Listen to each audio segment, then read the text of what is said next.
apa yang pentingnya itu karena kalau organisasi kan kita kan dipaksa bikin suatu program harus gini, harus ngajuin laporan, harus ngajuin kayak gitunya kan kita harus terstruktur ya. Nah itu tuh nanti kepake di kerja. Nah, kalau kita cuma kuliah aja kan kita cuma ajarin buat menyelesaikan suatu tugas gitu.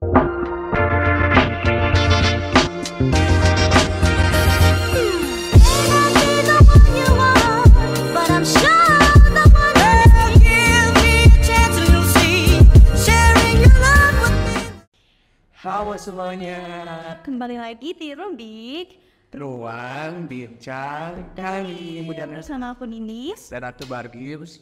Dan ada sosok cantik juga nih di samping kita. Wah, Siapa tuh? siapa sih? Halo kalian. Perkenalkan, nama aku Alia. Aku dari MBTI Angkatan 2018. Salam kenal ke Kenal ya kak. Nah, sekarang di podcast Rubik kali ini kita bakal membahas tentang organizational influence. Nah, yang aku dengar-dengar nih kalian banyak pengalaman ya di organisasi ini ya kak. boleh dong kak, spill dikit. Aku skill tipis-tipis aja kali ya. Biar Teman juga biar nggak terlalu kupu-kupu lah ya. Biar gitu ya kuliahnya kayak biar berwarna lah banyak cerita gitu. Aku start dari mana ya? Start dari awal aku masuk kayaknya besar ya. mungkin dari alasan masuk ke jurusan MBTI ini kak. Oh, bahasa Indonesia ya. Oke. Sebenarnya aku tuh dulu jualan lagi masuk MBTI. Jadi aku tuh dulu kan jurusan IPA. Nah, terus dulu tuh aku cita-citanya jadi arsitek. Aku tuh jadi aku beneran kayak udah IPA banget nih.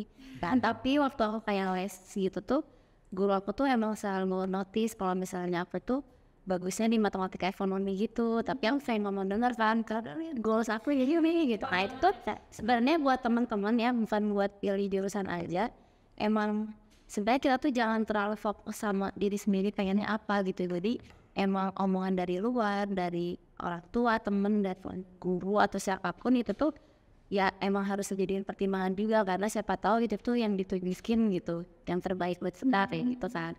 So aku gak mau dengar, akhirnya gak masuk kan. Terus akhirnya waktu itu ditunjukin lah, daftar aja nih gitu kayak di Telkom gitu kan, jurusan MBTI. Akhirnya aku masuk lah MBTI, dan di MBTI ya alhamdulillahnya aku cocok gitu sama jurusannya, sama lingkungannya, sama sampai sekarang, sampai saat ini aku udah kerja tuh prospeknya aku ngerasanya ini pas banget emang buat aku gitu. Makanya emang jangan terlalu keras kepala lah ya gitu ya, jangan batu gitu kan. Nah terus lanjut ke organisasi kali ya langsung. Nah waktu di MBTI itu sebenarnya aku tuh karena kaget nggak waktu semester 1? Kaget kan, saya biasa mata kuliahnya tuh saya aduh kok katanya manajemen ya, tapi kok ada ini ada itu gitu. Cabut-cabut. Iya kayak campur, makanya aku kayak yuk kok kayak gini. Nah kan kayaknya fokus, gak usah hima-himaan deh, gak usah ini ya. Tapi di semester 1 aku tuh langsung ikut ini solo live ya, inaugurasi itu kan nyambung sama Versal kayak gitu kan, ntar di band juga. Nah dari situ aku kayak Andi emang aku anaknya gak bisa diem gitu kan, kayak menyesuaikan aja. Tapi menurut aku ya, walaupun teman-teman sukanya aduh aku fokus kuliah aja deh, menurut aku tuh perlu organisasi kayak gini tuh. Setelah aku terjerumus ke soal itu ya, maksudnya aku jadi kayak oh banyak temen nih, karena aku ngerasanya kayak kadang ngobrol sama kelas lain, tugas-tugas gitu kayak kebantu gitu kan. Terus udah juga nambah relasi kan, jadinya kalau keluar kelas tuh kenal sama ini gitu kan. Kan kita nggak tahu ya kalau misalkan rezeki jodoh ya lancar kerjain telepon kerja, terus lancar tugas, terus kayak dosen lu tugasnya apa itu kan cara bertepat kayak bahasa gitu. Nah kan kakak di organisasi Solo Life Weekend, selain di organisasi Solo Life itu ikut ke organisasi apa lagi sih kak? Selain Solo Life Loversal itu aku juga setelah itu tuh aku nggak lupa ya, tapi aku langsung fokus emang pengen jadi panitia Euforia waktu itu, karena kan kayak aduh seru banget nih kaderisasi gitu ya, mau spek masa baru gitu.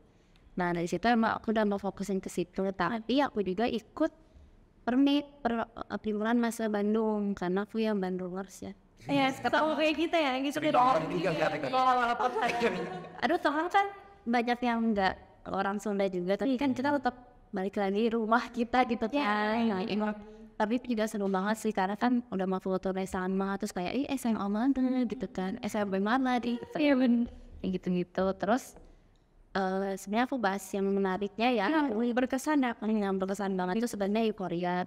Kenapa itu berkesan banget? Karena aku pertama kali ikut panitia, jadi langsung jadi divisi acara. Aku sebenarnya masih jadi staff, cuma bener-bener euforia itu kan panjang ya, panjang.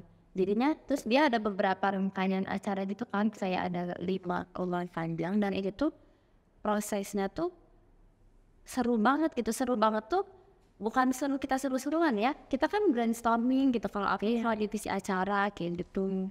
Nah terus juga dulu aku pertama kali diajarin kayak nih kalau ini kan harus gini, dan aku jadinya tak banyak main kan karena waktunya dipakai untuk program itu yang organisasi gitu.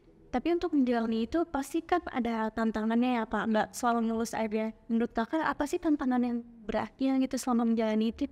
Nah tantangan yang beratnya itu ya kan kalau kita biasanya rapat tradif gitu kan, kayak raker gitu kayak sampai malam. Iya betul. Besokannya harus kuliah pagi dulu ngerjain tugas. Nah itu sebenarnya dulu tantangan banget buat aku. Nah di sini aku kayak mau ngasih tahu sebenarnya itu bukan tantangan.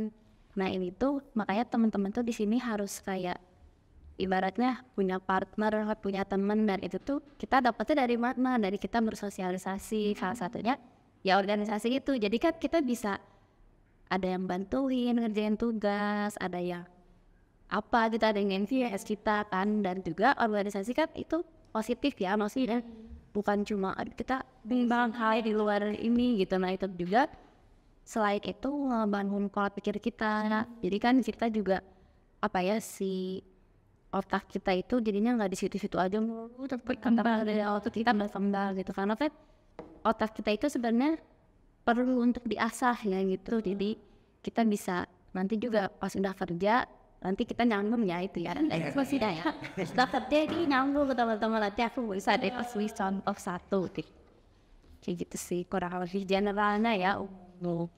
Waktu langsung lanjut ke kerja aja mungkin ya. Boleh. Waktu kakak lulus kuliah itu bagaimana kakak mulai karir tersebut? Ini mulai internship mulai. Mungkin ada internship sebelumnya atau bagaimana? Oke. Sebenarnya kalau internship aku kayaknya nggak bahas banyak karena aku internship itu cuma 1 bulan dan aku ke kantor itu pandemi. Aku ke kantornya itu cuma sekitar 3-5 kali. Di aku juga udah lupa baik mau ya. Itu di mana? Aku internship di Telkom yang di DU. Iya, Indonesia ya. Nah itu tuh aku juga sempat kayak ditolak dulu masuk situ, terus kayak aku daftar lagi akhirnya masuk.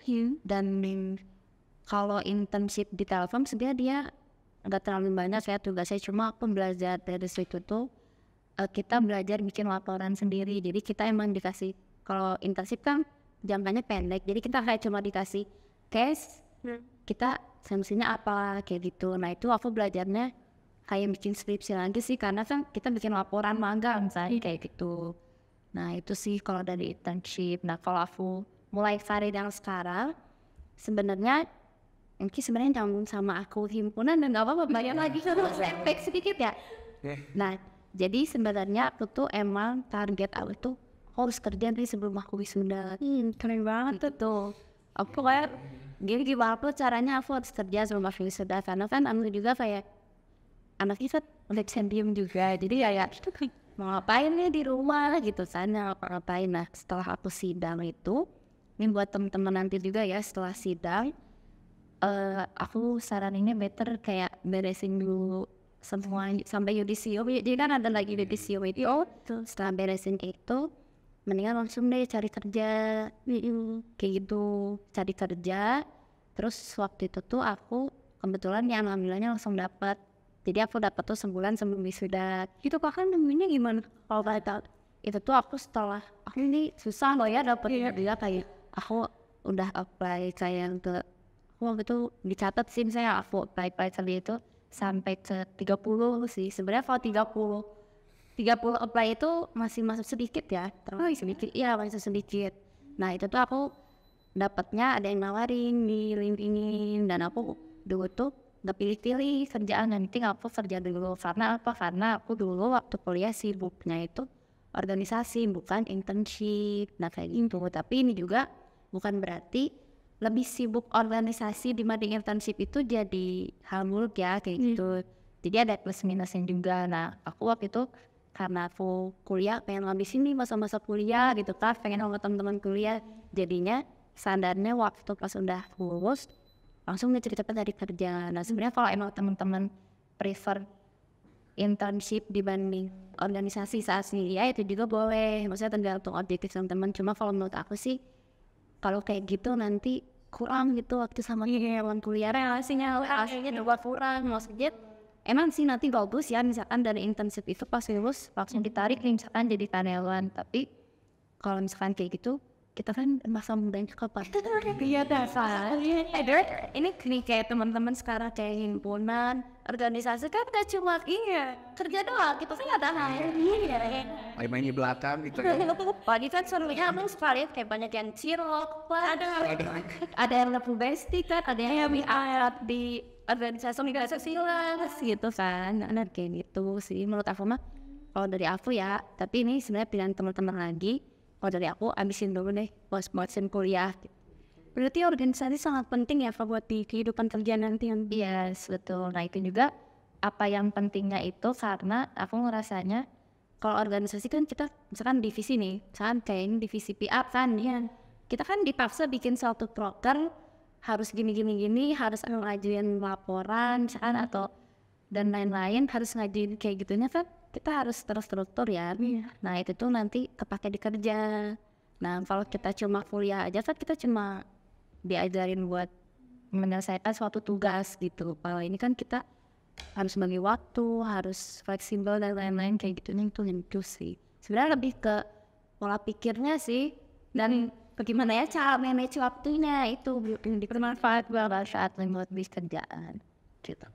Wih, banyak banget ya ilmu yang dikasih dari Valia ini. Sangat bermanfaat gak sih, Bar? Waduh, banyak seru-seru. Seru banget dari mulai dari maba sampai ke magang, sampai kerjanya. Banyak banget ilmu yang dikasih dari sekarang. Nih Valia untuk terakhirnya ada pesan-pesan gak sih buat maba yang takut deh ini di kupu-kupu lah nanti. Mending buat masuk organisasi aja gitu, gimana? Apa sih pesan buat teman-teman ya? Dulu tuh banyak teman-teman aku yang aduh aku introvert, aku malu, aku gak mau, aku mau pulang aja gitu. Itu jangan takut. Misalkan teman-teman walaupun introvert, ajak temen deh. Kan pasti kalau saya introvert orang ada teman satu orang yang dekat. Ada deh. Aku bisa jamin banget teman-teman tuh gak akan nyesel kenapa itu terpakai, entah itu di komunikasi, manage pekerjaan, manage waktu, terus juga ke pola pikir, terus juga relasi penting banget sih. Dan apalagi sampai sekarang ya aku tuh lebih banyak komunikasi sama teman-teman di luar kelas. Jadi teman-teman organisasi apa nih yang sampai sekarang masih sering kontak tuh gitu. Nah itu sih buat teman-teman, karena jangan takut. Pasti sih maksudnya nggak akan nyesel gitu kayak gitu, pasti ada plusnya gitu. Banyak plusnya ya, banyak plusnya. Lagi seru-seru ngobrol tapi waktunya aku juga jadi keanggutan deh. Kita soalnya kayak saya Bas kayak ini. Udah pokoknya banyak banget ilmunya dari Kak Alia, semoga kita bisa dapetin, bisa kembangin lagi. Nah, makasih Kak Alia udah ada kasih banget di ini, makasih. Oke, untuk sobat-sobat Rubik, sekian dari kami. Jangan lupa untuk like, comment, dan follow Instagram kita. Di mbti.relation. Dan jangan lupa tonton podcastnya ya. See you next Sunday.